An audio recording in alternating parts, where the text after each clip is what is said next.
పంటల రక్షణ కోసం తీసుకోవాల్సిన జాగ్రత్తలు. ఎక్కువ వర్షాలు కురుస్తున్నందున పొలాల నుండి మురుగునీటిని తొలగించి మోస్తరు వర్షాలు కురిసే నేపథ్యంలో రైతులు పొలాల్లో ఎరువులను మరియు పురుగు మందులను పిచికారీ చేయకూడదని వ్యవసాయ సహాయ సంచాలకులు రాజనారాయణ తెలిపారు.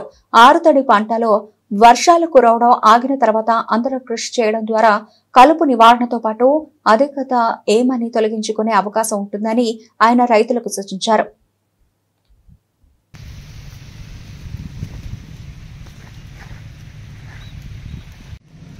అందరికీ నమస్కారం.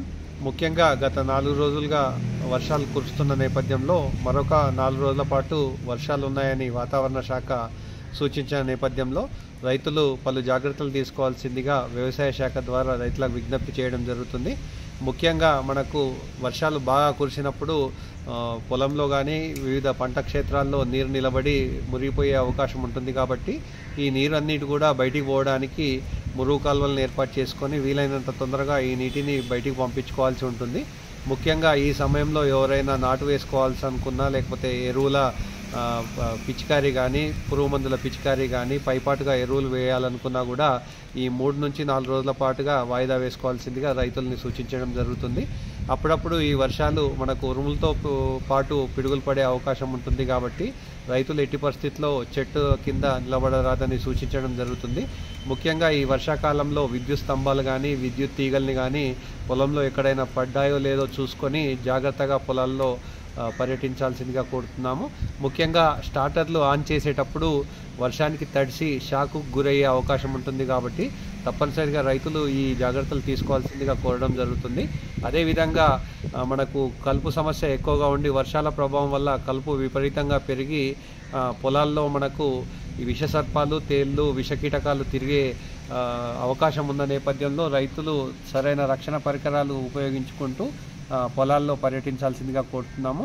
ముఖ్యంగా మనకు వరి, మొక్కజొన్న ప్రతి పంటల్లో వివిధ దశల్లో ఈ వాతావరణ ఆధారిత సూచనలు పాటించాల్సిందిగా వ్యవసాయ శాఖ ద్వారా రైతులకు మేము విస్తృతంగా అవగాహన కల్పించడం జరుగుతుంది.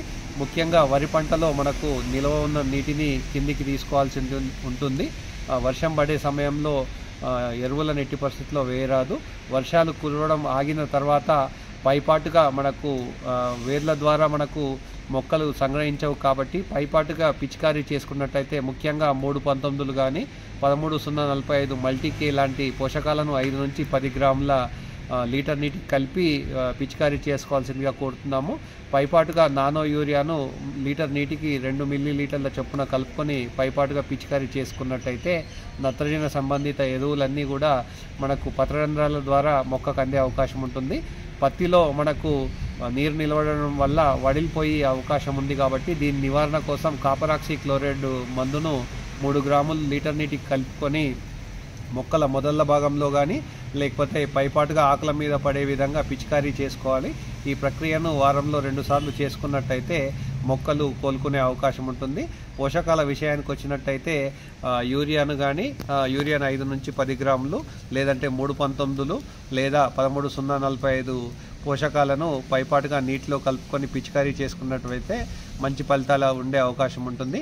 మొక్కజొన్నలో నీరు నిలబడి అంటే ముఖ్యంగా శాఖీయ దశలో నీరు నిలబడడం ద్వారా మొక్కలు పచ్చబడే అవకాశం ఉంటుంది. భాస్వరం లోపం కూడా గమనించే అవకాశం ఉంటుంది.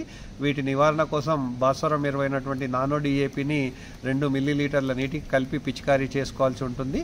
లేదా 319 కానీ 13-0-45 వంటి పోషకాలను పైపాటుగా పిచికారీ చేసుకోవడం ద్వారా ముఖ్యంగా వేరు వ్యవస్థ ద్వారా ఇప్పుడు ఉన్న పరిస్థితుల్లో మొక్క సంగ్రహించదు. కాబట్టి మొక్క శక్తి విహీనమయ్యే అవకాశం ఉంటుంది.